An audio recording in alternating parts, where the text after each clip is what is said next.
বিসমিল্লাহির রহমানির রহিম। Welcome to Raihan's IELTS. বন্ধুরা, এটা আমার চ্যানেল, ইউটিউব চ্যানেল অথবা আমার আইএলস সেন্টার অথবা English language centre, Raihan's studytech centre. আমি যে কোর্সগুলো করাচ্ছি সেখানে IELTS preparation, general training and academic module, আমি মক টেস্ট কন্ডাক্ট করছি, স্পোকেন রিটেন ইংলিশ কোর্স করাচ্ছি, ভোকাবুলারি ডেভেলপমেন্ট কোর্স করাচ্ছি, গ্রামার কোর্স করাচ্ছি, প্রনাউন্সিয়েশন কোর্স করাচ্ছি, বিজনেস ইংলিশ রাইটিং কোর্স করাচ্ছি এবং বিসিএস এবং ব্যাংক জব রাইটিং কোর্স করাচ্ছি। এগুলো সবগুলোই আপনার বেসিক থেকে অ্যাডভান্স লেভেলের কোর্স। এই সমস্ত কোর্সগুলো কিন্তু মনে রাখবেন, যেটা হলো যে আমি common European of framework of reference CEFR এর আদলে এটা তার উপরে বেস করে এখানে ম্যাটেরিয়ালসগুলো তৈরি করা হয়েছে এবং তার উপরে বেস করে ম্যাটেরিয়ালস ইউজ করা হয়েছে। আমি পার্সোনাল করে ম্যাটেরিয়ালস ইউজ করি না, তবে এগুলো সবগুলো বাইরে থেকে নিয়ে আসা ম্যাটেরিয়ালস, দেশের বাইরে থেকে নিয়ে আসা ম্যাটেরিয়ালস, যেগুলো আমি মানে স্টেপ বাই স্টেপ ফলো করে তাকে একজন লার্নারকে ডেভেলপ করার চেষ্টা করি এবং সাকসেস তাদের সেই জন্য চলে আসে ইনশাল্লাহ। আর এখানে আপনার আইএলস রেজিস্ট্রেশন করতে পারবেন আইডিপি আন্ডারে।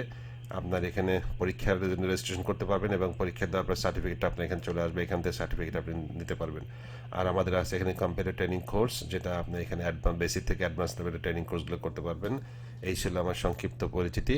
তো বন্ধুরা, আজকে আমি আবার একটা আইএলসের রিডিংয়ের কোশ্চেনের টিপস নিয়ে আসলাম, যেটা হলো আজকে শেষ ভিডিও, বেসিক লেভেলের শেষ ভিডিওটা। এই লেভেলটা সম্পূর্ণ, এই ভিডিওগুলো সম্পূর্ণ একটা বেসিক লেভেলকে নিয়ে ডেভেলপ করেছি আমি। যারা আইএলসের রিডিং নিয়ে দুশ্চিন্তা আছে এবং বেসিক নিয়ে পড়াশোনা করছেন, বেসিক ডেভেলপ করার চেষ্টা করছেন, তাদের জন্য এই ভিডিওটা যথেষ্ট উপকার করবে বলে আমি মনে করছি। তাহলে আসুন আজকে আমরা যেটি শিখবো, 12 নম্বর কোশ্চেন, আজকে 12 নম্বর, সেটা হলো yes no not given questions, কীভাবে অ্যান্সারগুলো করতে হয় তার টিপস, টেকনিক্স এবং সব কিছু জানবো আজকে। এর আদ্যপান্ত জানবো, শুধু বেসিক ইনফরমেশন যেগুলো সেগুলো জানবো, অ্যাডভান্স এবং ইন্টারমিডিয়েট লেভেলের নয়।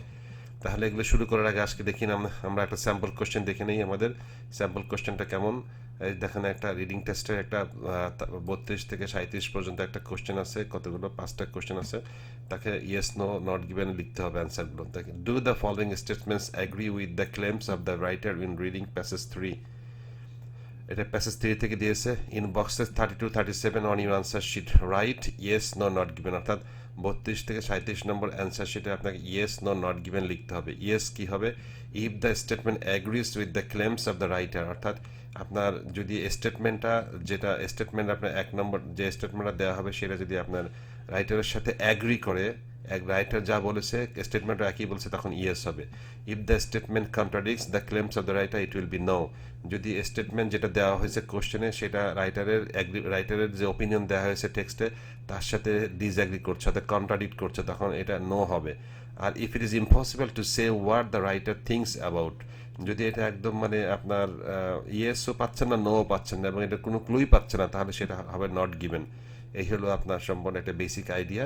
তো আপনাকে যখনই অ্যান্সার পাবেন তখনই আপনার অ্যান্সারটা লিখে ফেলবেন, দেরি করবেন না, কারণ রিডিংয়ে কখনোই আপনাকে এক্সট্রা টাইম দেওয়া হবে না। তাহলে আসুন আমরা দেখি এক্সাম ইনফরমেশনটা জেনে নিই কী আছে।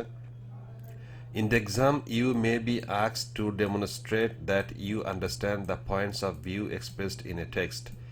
আপনাকে একটা পরীক্ষা দেওয়া হতে পারে যে আপনি একটা যে যে রাইটার যে তার টেক্সটে তার পয়েন্ট অফ ভিউটা এক্সপ্রেস করেছে বা ব্যাখ্যা করেছে সেটা আপনি বুঝতে পারেন কিনা, এইটাই আপনাকে টেস্ট করবে। এটা ইয়েস না নট গিভেন দিয়ে।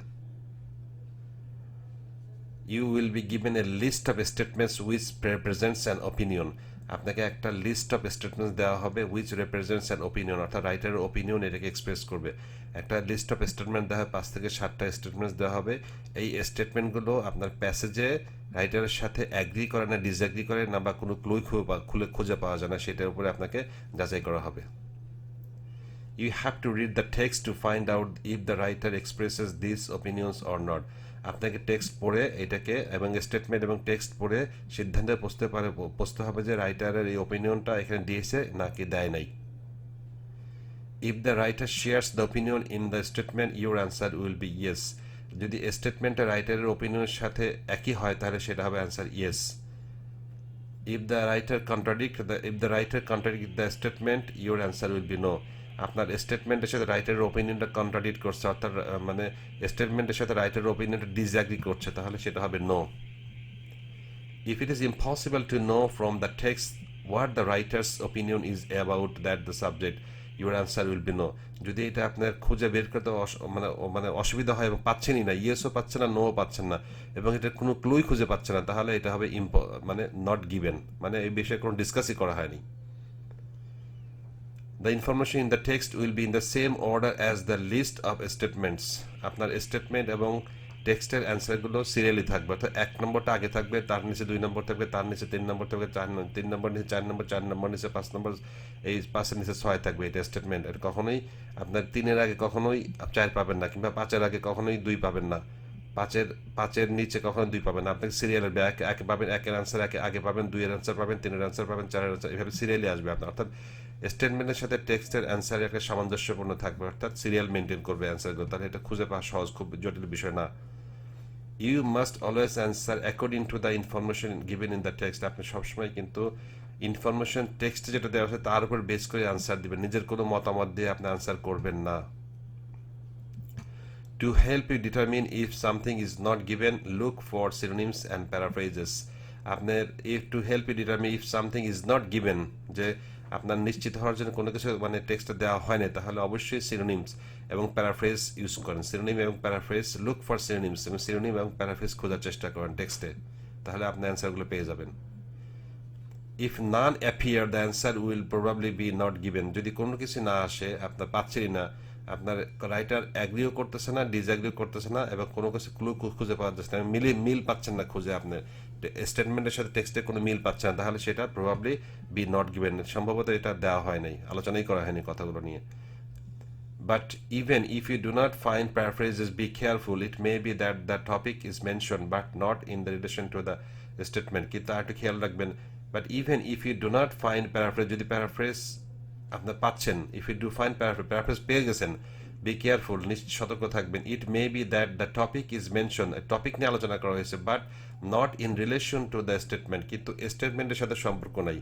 আপনার এই টপিকটা নিয়ে আলোচনা করা হয়েছে, কিন্তু স্টেটমেন্ট যেটা দেওয়া হয়েছে কোশ্চেনে, সেই স্টেটমেন্টের সাথে ওই টপিকের কোনো রিলেশন নাই, এইটা খেয়াল রাখবেন যথেষ্ট ভালোভাবে। Throughout the exam, you need to make sure you rely on the information in the passage, not your own ideas. এই throughout the exam, সারা পরীক্ষাতে কিন্তু অবশ্যই খেয়াল রাখবেন, সমস্ত পরীক্ষার ভিতরে you need to make sure that you rely on the information in the passages, not on your own ideas. আপনি আপনার তথ্যের জন্য অবশ্যই আপনার প্যাসেজের উপর ডিপেন্ড করবেন, আপনার কোনো পার্সোনাল ওপিনিয়নের উপর ডিপেন্ড করবেন না। This is specially important with this type of question. বিশেষ করে এই ধরনের কোশ্চেনের ক্ষেত্রে খুবই গুরুত্বপূর্ণ যে আপনার ইয়েস নো নট গিভেনের এটা যে টেক্সট বেস সব কিছু হতে হবে, এটা মনে রাখবেন। অর্থাৎ রিডিং টেক্সটের যা কিছু রিডিংয়ের টেক্সট যা কিছু হয় সব কিছু আপনার টেক্সট বেস হতে হবে। অর্থাৎ রিডিংয়ের জন্য হলো আপনার হলো কোশ্চেনের জন্য রিডিংটা প্যাসেজটা হলো হাজির নাজির হিসেবে জানবেন আপনি। Never be tempted or to reflect your own opinion. Always consider only what is in the text. আপনার নিজস্ব ওপিনিয়নের কাছে মানে আকর্ষিত হবেন না, টেম্পটেড হবেন না বা প্রলুব্ধ হবেন না। আপনার নিজস্ব ওপিনিয়নের সাথে মিলে যাচ্ছে, আপনার নিজস্ব একটা মাথায় একটা আইডিয়া আছে, সেটা টেক্সটের সাথে মিলে যাচ্ছে, কিংবা আপনার স্টেটমেন্টের সাথে মিলে যাচ্ছে, এটা কখনো এই দিয়ে আপনি কিন্তু প্রলুব্ধ হবেন না। এই আপনার মাথা থেকে বের করে নিয়ে আসবেন, এটা মাথা থেকে দূর করে ফেলে দিবেন, ঝেড়ে ফেলে দিবেন, যে আপনার সাথে মিলে গেলেও আপনার টেক্সটের সাথে অবশ্যই মেলানোর চেষ্টা করবেন, না হলে ভুল হতে পারে। Ask yourself the following questions when practicing true false not given.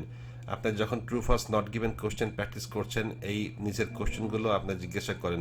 যদি এগুলো প্র্যাকটিস করে থাকেন তাহলে অবশ্যই ভালো, আর যদি প্র্যাকটিস করে না থাকেন, এগুলো চর্চা করে রাখেন, অবশ্যই পরবর্তী প্র্যাকটিসের সময় এগুলো মনে রাখবেন।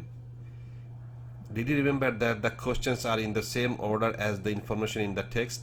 আপনার কি মনে ছিল যে questions are in the same order as the question এবং information in the text are same অর্ডারে ছিল? Did you base your answers on the text, not on your own opinion? আপনি কি অ্যান্সার করেছিলেন যে টেক্সটের উপর বেস করে, যে আপনার কোনো মতামত থেকে আপনি নেননি? Did you look for synonyms and paraphrases in the text? আপনি কি সিনোনিম এবং প্যারাফ্রেজ খুঁজেছিলেন টেক্সটে? Did you focus on detail to make sure that the information in the statement related to exactly what was in the passage? আপনি কি detail ইনফরমেশনে focus করেছিলেন যে এবং নিশ্চিত হয়েছিলেন যে স্টেটমেন্টে যেটা দেওয়া হয়েছে সেটা প্যাসেজে ডিসকাস করা আছে? বন্ধুরা, এই ছিল আজকে আপনার হলো আইএলসের বেসিকের true false not yes not গিভেনের ডিসকাশন, ছোট্ট একটা ডিসকাশন আজকে এর মধ্যে দিয়ে, এই ভিডিওর মধ্যে দিয়ে আজকে শেষ হয়ে গেল আমাদের বেসিক ইনফরমেশন, অর্থাৎ রিডিংয়ের বেসিক ইনফরমেশন ডেভেলপমেন্ট, যে বেসিকের টিপ টেকনিক্স নিয়ে যা আলোচনা করেছিলাম। 12 ধরনের কোশ্চেনের ডিসকাশন করা হয়ে গেল। এই 12 ধরনের কোশ্চেন আপনার বেসিক ইনফরমেশন দিলাম, অবশ্যই আপনাদের ভালো লেগেছে এবং এটাকে দক্ষতা আনার জন্য বারবার দেখতে হবে। আপনার যখন যে ধরনের কোশ্চেন প্র্যাকটিস করবেন সেই রিলেটেড ভিডিওটা দেখে নেবেন, তাতে আপনার ভালো লাগবে। আর ভিডিওটা যদি বন্ধুরা ভালো লেগে থাকে তাহলে অবশ্যই শেয়ার করবেন, বেশি বেশি শেয়ার করবেন, যাতে অন্যের উপকার হয়। আর যারা মানে বিভিন্ন দূরে গিয়ে আইএলস করতে পারছেন না, কোচিং করতে পারছেন না, তাদের জন্য এই ভিডিওটা যথেষ্ট উপকার করবে বলে আমি মনে করছি। আমি ভিডিও বানাচ্ছি, আপনার কোথাও যেতে হবে না। আপনার ভিডিওগুলো দেখেন, আমার ভিডিও তৈরি করতে একটু সময় লাগছে, কিন্তু আমি কোয়ালিটি মেনটেন করার জন্য আমি চেষ্টা করছি, ইনফরমেটিভ ভিডিও বানানোর চেষ্টা করছি। আমি যাচ্ছে তাই এরকম ভিডিও বানানোর চেষ্টা করছি, যাতে ভিডিও দিয়ে আপনাদের যথেষ্ট উপকার হয়, সেইভাবে সেই দিকটা লক্ষ্য রেখে আমি ভিডিও বানাচ্ছি। তাহলে ভালো থাকবেন, সুস্থ থাকবেন ইনশাল্লাহ। আল্লাহ হাফেজ, খুদা হাফেজ, আসসালামু আলাইকুম। আসছি পরবর্তী ভিডিও নিয়ে, ইন্টারমিডিয়েট লেভেলের রিডিংয়ের টিপস টেকনিক্স নিয়ে, সেটা আগামীকালকে ইনশাল্লাহ শুরু হবে। ভালো থাকবেন, সুস্থ থাকবেন, খুদা হাফেজ, আসসালামু আলাইকুম।